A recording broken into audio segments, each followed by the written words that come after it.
welcome back to Beyond the Plate RVA. I am your host, Rebecca Pierce, and I'm so excited to be back here with you again. We have a special holiday show for you. I wanted to do something a little different to end 2020. You know, we've had a very challenging year, so I wanted to lighten up some things, and so I have brought with me today a special guest. I'm so excited about her because once I give you her name, you will be familiar with her.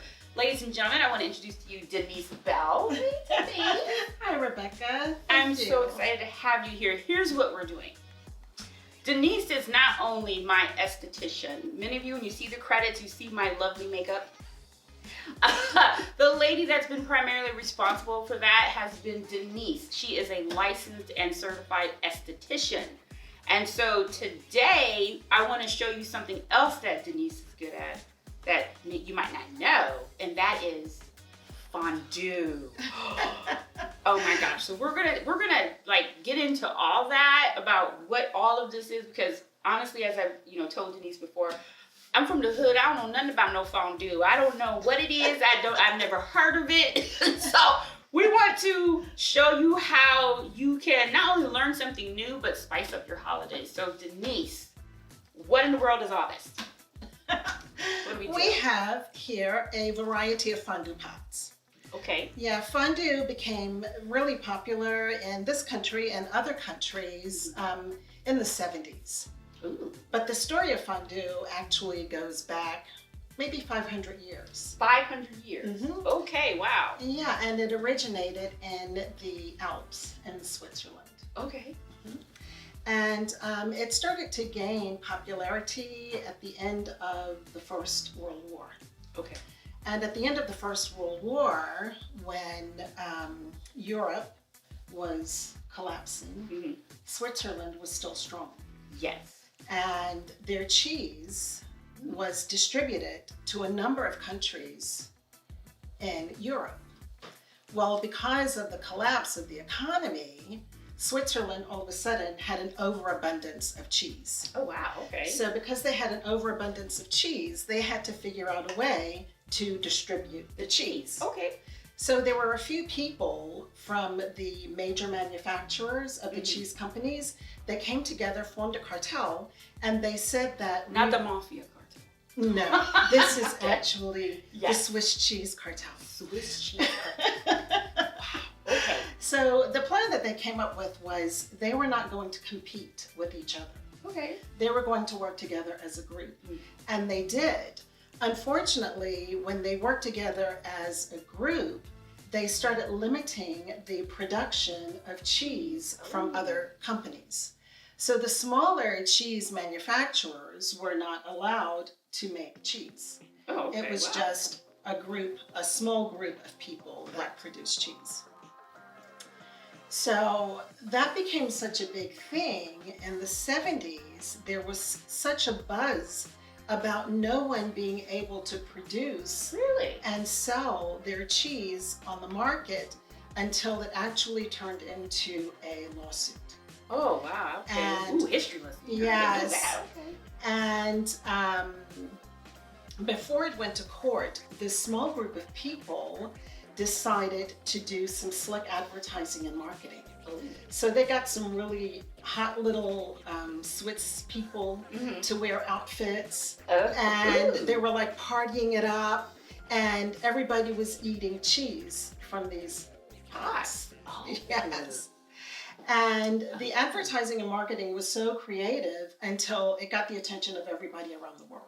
Okay. So, I see where this is going. Exactly. So in the 70s, fondue became very big in the United States. And so these are some of the pots. Okay. These 4 pots in particular. Yes, tell us about these pots. They're gorgeous. I know these 2 actually are vintage pots. Vintage pots. Wow. Yes. Okay. And you can tell from the lovely avocado green. Which I love. I Yes. love it. Okay. And this one is copper, but it's lined with stainless steel. Wow, you do not see pots like this anymore. Nope. Wow. And this one has what is called a splash guard. Oh, So this one would have been used for frying. frying. Okay. Cool. This one does not have a splash Oh, guard. that is beautiful. And this one would have been used for cheese or even stock. Chicken stock or any kind of stuff. Okay. Yeah, Ooh, this is exactly. beautiful. And this one is like a double broiler. Oh, So you put water in the bottom. You've heard of chafing dish. Where am I from? What? No. Compton has come to Richmond. Okay. Pretty much. Okay, so you put water in there? Yeah, like on the buffets, when you go to a Okay, buffet, yes. they have a chafing dish, and there's sterno at the bottom, water, and Okay. this. Ooh. So this is good, in my opinion, for cheese because it doesn't stick, or chocolate because it won't. Bells won't ringing. burn. But this is this a 70s pot also? No, actually, these two are from the 80s. Okay. Mhm, You can these see two the are from difference the in the 80s. design. That's very interesting. Exactly. Okay. And then we have, this is the last Ooh, one, that. which is copper lined. Copper is known for holding and evenly distributing heat. Okay, that's So beautiful. it also has a bottom layer where water can go, Wow. and you can use it like this. With That's these beautiful. pots, as much as I like them and have enjoyed them, Mhm. they all require a different source of heat. Right. Well, This yes. one, this one requires sterno. Sterno. Okay. And I don't know if any of you are familiar with sterno, but it's some kind of flammable liquid. Mhm. And it's a gel, actually. It's not a liquid, it's a gel. Okay. And it would go on the bottom, you light it, it burns for about 4 hours. Mm. This one requires the lovely and flammable isopropyl alcohol. We won't be using that today because I like my eyebrows. Yes. I don't have any hair, but I like my eyebrows. Okay, we're not using alcohol. Okay. And these two, you can use votives. Votive candles. Mhm. Really? The problem that I have found with all of these sources is they give off a lot of soot, for one, Yes. and they give off fumes, especially when you're burning alcohol. Right. And they tell you whatever medium you use, it needs to be a well-ventilated area. Okay. So because these give off so many fumes and because they're highly flammable, I have a problem with them because we're working with Right. oil and fire. Ooh, bad combo. No, Yes. especially around children. Exactly. Right. Oh, no. Okay, so then that brings us over here. Exactly. That brings us to the last three fondue pots. Mhm. These are from the 90s. Okay. And one of them, I bought this used online, so I don't know the Oh. year of it. Yeah, So we're- this one could even be 2000, I don't know. Right. But they're all electric. Okay. Plug 'em in. Yes. And this one has like a heating plate on the bottom. Oh, okay. So this one I like to use for cheese because you can regulate the heat. Okay.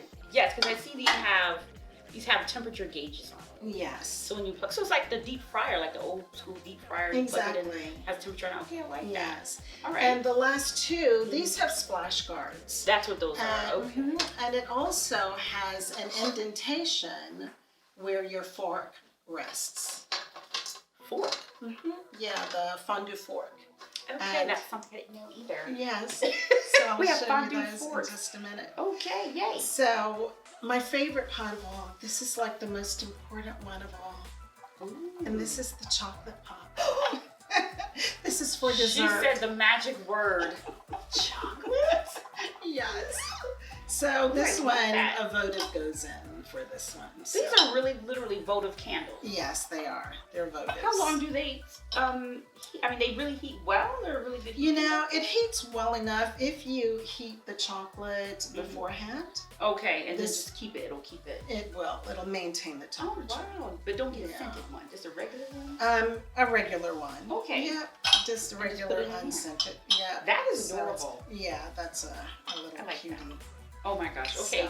So, So fondue becomes popular in the 70s, and we're now here in 2020. yes. Why?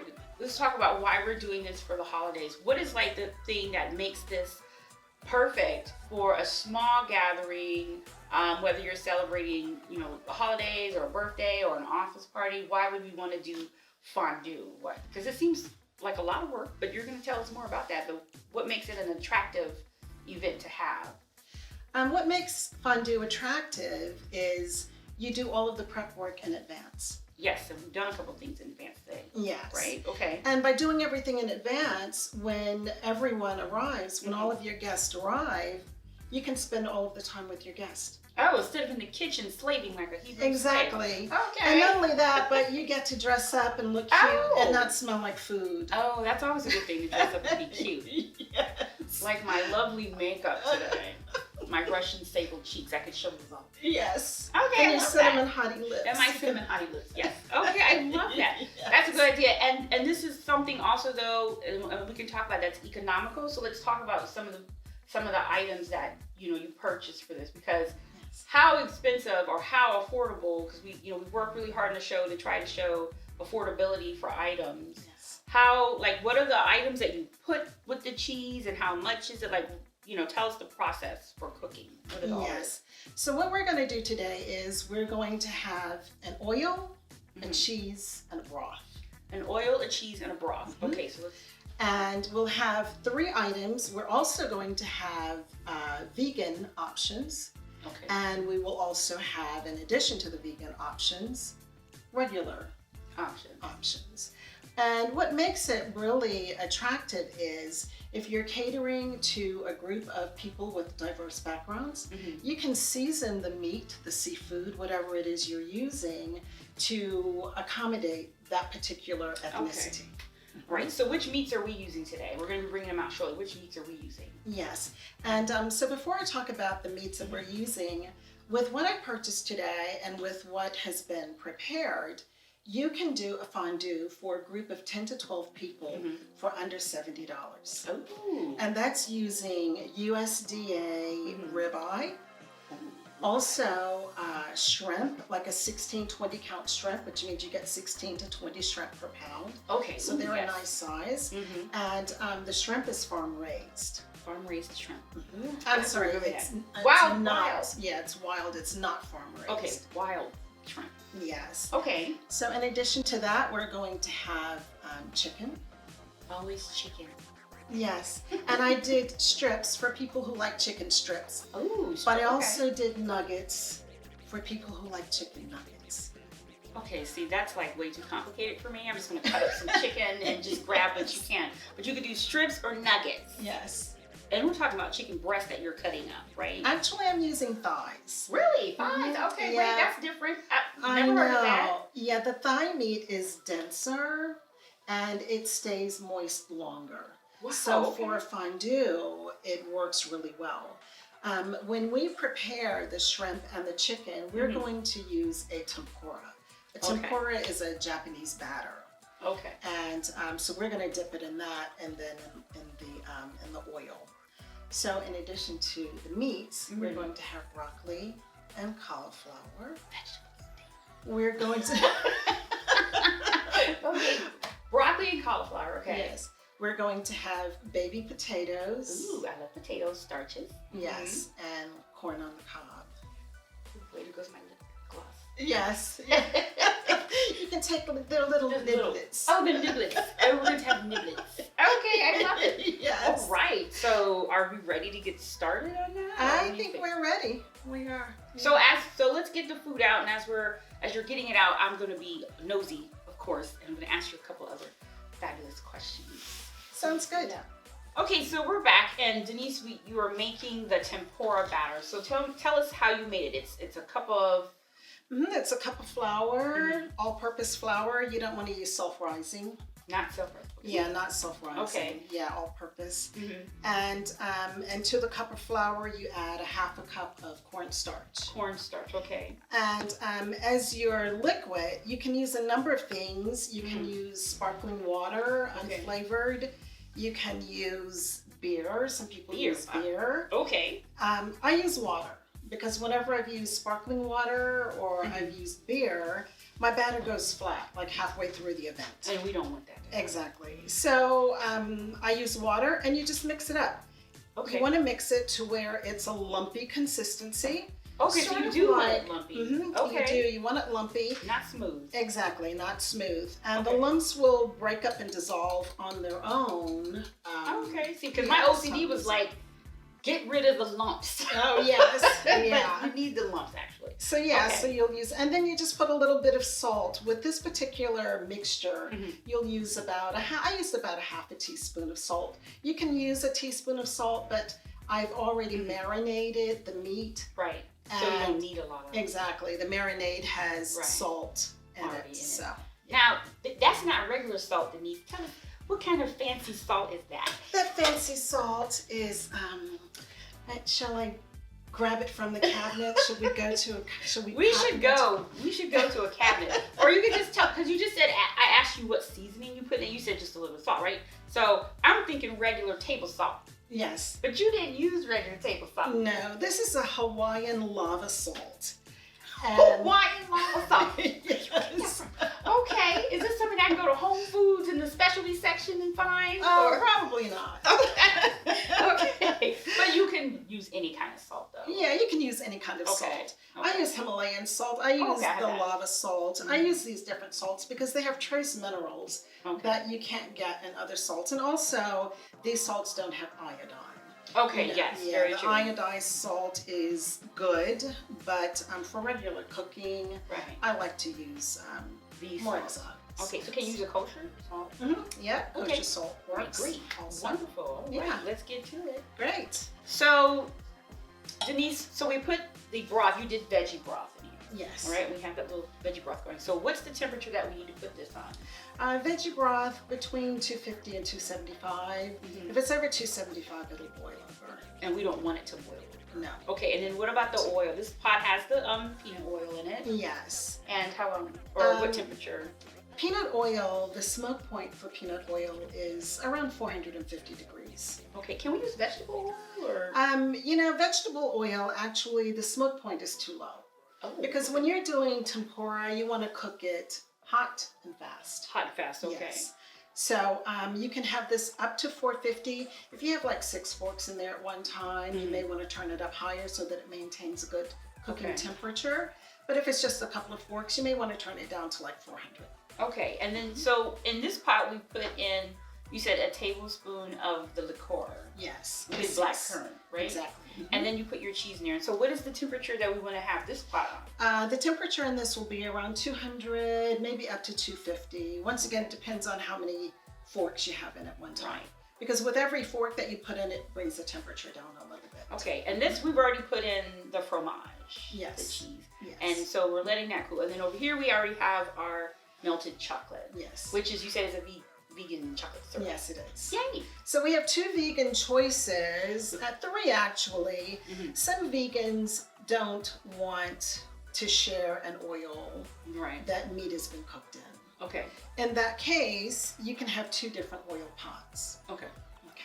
But in this case, we're going to have 1 oil pot, and then the vegetable stock, and then the cheeses. As these are cooking, what I want people to know is your background a little bit, Denise, with the food industry. Because although she's a fabulous esthetician and makeup artist, you also have a background in the food industry. Tell us a little bit about that. I do. I actually, I attended J. Sargent Reynolds, and they taught me the science of food. Oh, right. And that was really a wonderful experience. I was actually enrolled in the hospitality industry course there. Yes. And so we learned all sorts of things about food. And but my education continued through hands-on experience. Yes, and tell us about that. Yes. So we have actually owned 2 restaurants. Right. And one actually was a pub. And what a mistake in Virginia to duplicate what we call Grubhub. Grubhub. Yes, which was like fish and chips, steak and kidney pie. Wow. Yes, spotted dick, the dessert, these kind of things. And we used to host dart tournaments. Oh, wow. And we plugged into the theater department at VCU. And students from VCU would come in to practice their art on stage. Oh man, I love So it was free entertainment, and they got to practice their art. Awesome. So that was kind of fun. And then the other restaurant that we had was a little more serious. It was a French restaurant. Oh, French, yes. Yes, and it was downtown on Franklin Street, Franklin and Fushi. Oh across wow, from okay, the yes. Y. Yes, okay. And it used to be Mrs. Martha's kitchen. Oh, right. Okay. Yes. Wonderful. And we turned it into a French restaurant. Well, we sort of overshot the budget. Okay. So we didn't have enough money to buy Oh, no. flatware. Oh, no. What an experience. Okay. I know. So I made all of the tablecloths. Oh, by hand? By hand. Wow. I know. I made the curtains. You made the curtains. Yes. I told you she has many, many talents. All right. So we purchased chairs. Tables were there, but no chairs. So we purchased chairs. So we had chairs of like 8 different varieties. Oh, no. Oh, my goodness. So each tablecloth was different. Each chair was different. Wow. All of the flatware was different. It was Oh like my a gosh. hodgepodge. It was sort of like shabby chic. Wow. So how did you go from food to skincare and makeup? You know, the food industry is tough. Yeah. I spent 10 years doing that. Wow. And 10 years, but 12, 14, 16 hours a day. Right. Because the French restaurants, we hired a chef who graduated from the Edwardian Institute of Hawaii. Wow. Right. And we actually introduced sushi to Richmond. Oh, wow. That's Yes. awesome. And it was kind of it was a cool little place because we had a wine cellar. Okay. And we had beers from around the world. Oh, wow. Yeah, those were my heathen days. So She said her heathen days. Okay. Okay. But the restaurant business is tough. Right. You know, so I wanted to do something different. Well, prior to going into the restaurant business, I had lived in DC. Right. And when I lived in DC, I worked as a makeup artist. Okay. My makeup artist days actually goes back to the 70s. I helped to launch Lancome in wow. Richmond, and I used to do makeup for fashion shows. Yes. So I decided to go back to my first love. Wow, that is amazing. Yes. This is why I always look fabulous on camera. Oh my gosh. But you made mention of DC, and I want to put this in here before we bring out the food because Denise is connected to history, y'all. Denise is the great niece of Dr. Carter G. Woodson, who is the founder of Black History Month, right? So tell us a little bit about your family, about that part of your life. Yes, my family is from New Canton, Buckingham, Virginia, on my mother's side. Yes. And Dr. Carter G. Woodson is my grandfather's older brother. Wow. Yes. That is amazing. So there's a lot of history, there. He was the son of a freed slave. Yes. And he was the second doctor, second Black doctor to graduate Harvard. And I had the pleasure of going with Denise a couple years ago to the unveiling of the museum of Dr. Carter G. Woodson's home that they have redeveloped into a museum. Yes. And that was a fantastic experience. So she's connected to history, Black history, American history, and the food industry. How cool is that? Oh Yes. my gosh. Well, now I'm ready to eat. Okay, so let's get some meat out. I'm ready. You're ready? All right, let's do this. Okay, let's get it out. Okay, we have lots of food to choose from. And we have definitely already marinated this, you said. Yes, everything Okay. has already been marinated. Yeah, so this is all good to go. Okay. So what I'm going to do is I'm going to get out the way and let you do. I'm going to put the food items. It's probably better to put them on this side. Better for the camera. I'm going to clean these bowls up a little bit. But it's better, I think, to have the what? You're still on camera. Still coming. Oh, I am? Yes! Her OCD kicked in so bad. She's like, I'm going to clean these bowls. They don't have to be clean. We're cooking. Anyway. Okay, as she cleans the bowls, Yes. So We're I'm gonna- just going to brush the rim a little bit. because everything must be beautiful. Yes. That's your yeah. food industry background and kicking in. Yes, it is. So, Okay, so we're going to put the meats in front of the oils or the pot that we're going to cook from. yes. Okay, so And that's the tempura. So everything that goes in the tempura will be in next to that it. area. Okay, and so question for the fondue: do the people cook it themselves, or it's already done and waiting for them, or it's up to you? Everybody will cook their own. Okay, so they'll get a Yes. fork. Okay, all right, Mhm. great. And then we have And yeah, we'll talk about the forks in just a minute. okay. There's like a fork ritual that's involved. Lord Jesus, a fork ritual. Okay, all right. We got one more meat to come out. That is Yes. chicken. Chicken. And the chicken, I brushed the rim off camera. Can't help it. Okay.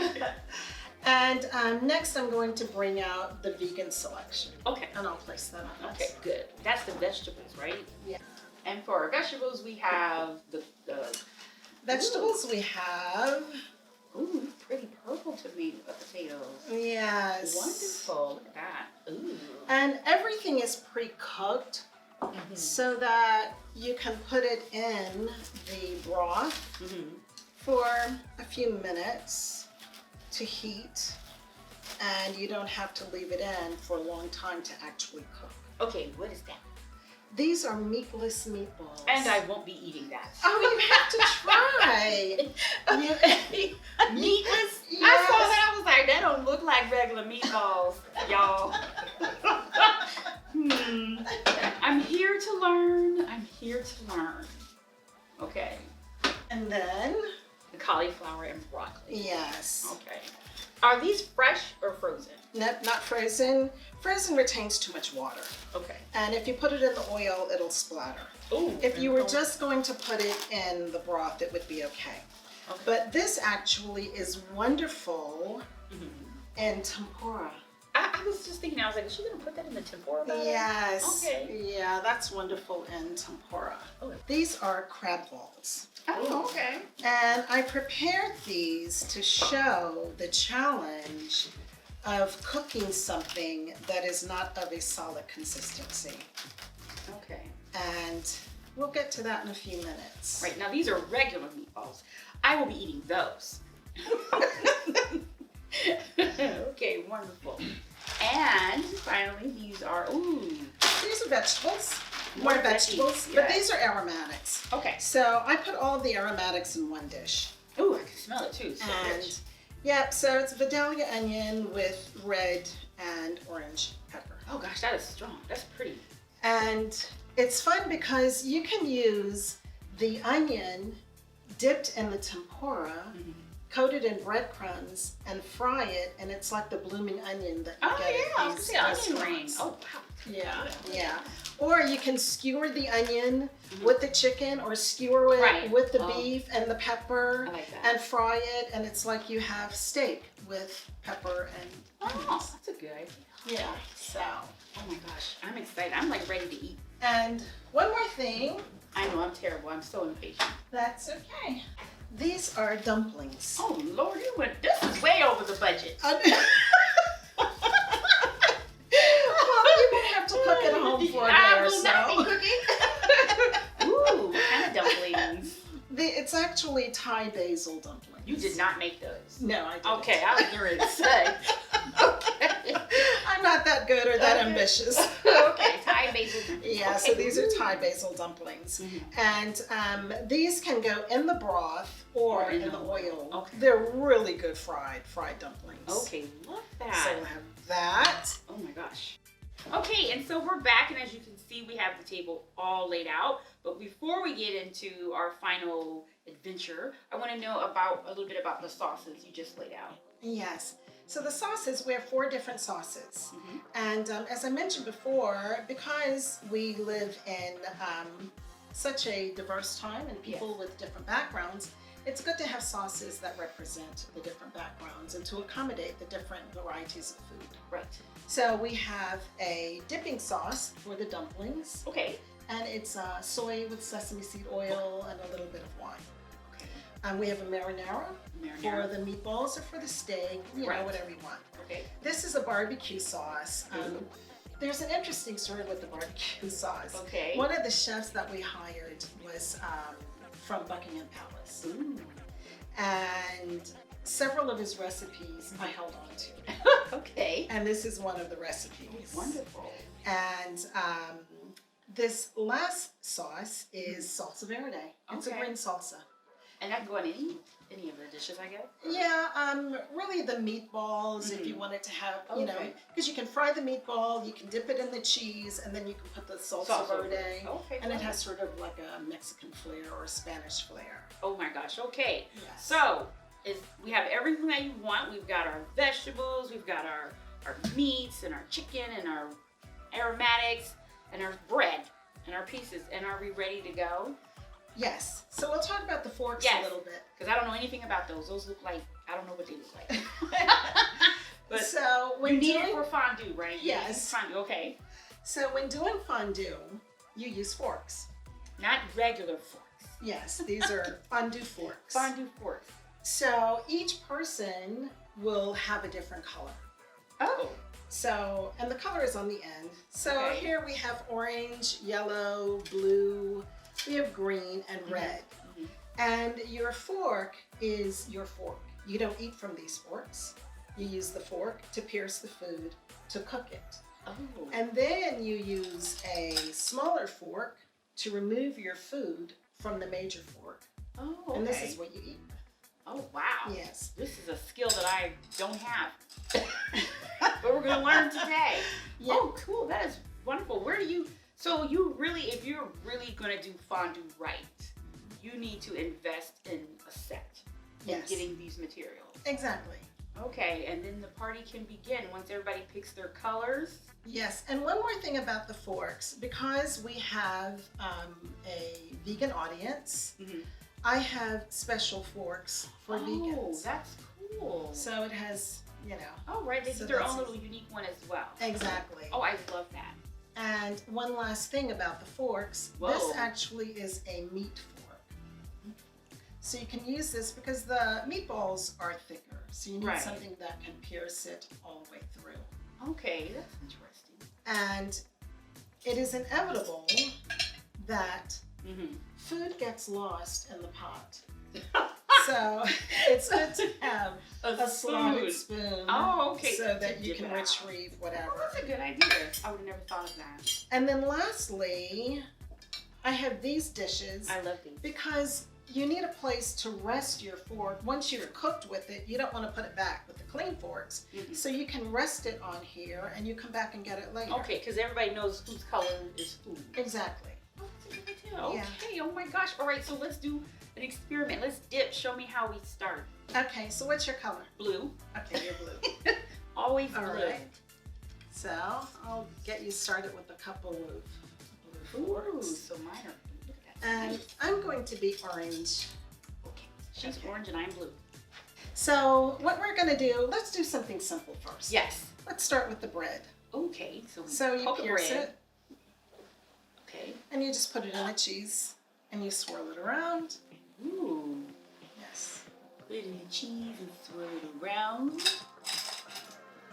Oh, wow. There's a little fork for you. And I got my fork. And I use my fork to push it off. Uh-huh. Yeah. Ew. And then, like I said, this is a rest for your Mm-hmm. fork because you'll come back and you just eat. And then you just do that with everything? Just, wow. Yeah. So you have a number of people, everybody's milling around, everybody has a fork, they're dipping, they're eating, and chatting at the That's same good. time. Oh. Okay, y'all. Well, I'm going to start dipping. And hope you enjoyed this food. This has been awesome, Denise. Thank you. I'm so excited about that. And guys, you know, if you want to try the fondue adventure, we'll have Denise's information, of course, on our credits. You can always reach out to us. I think this is a great idea for a quick holiday party. You may not be able to have your entire crew with you, but if you have, you know, just for your family, you want to do something special, unique, and different, why not try the fondue? The kids would love it. It's fun for the kids to try something different. Yes. And you can take a trip around the world with your food, Yes. right? Thank you so much, Denise. You're for having us. welcome. This was so awesome. You're welcome. We'll see Thank you guys you. next time on Beyond the Plate RVA. Bye. Bye.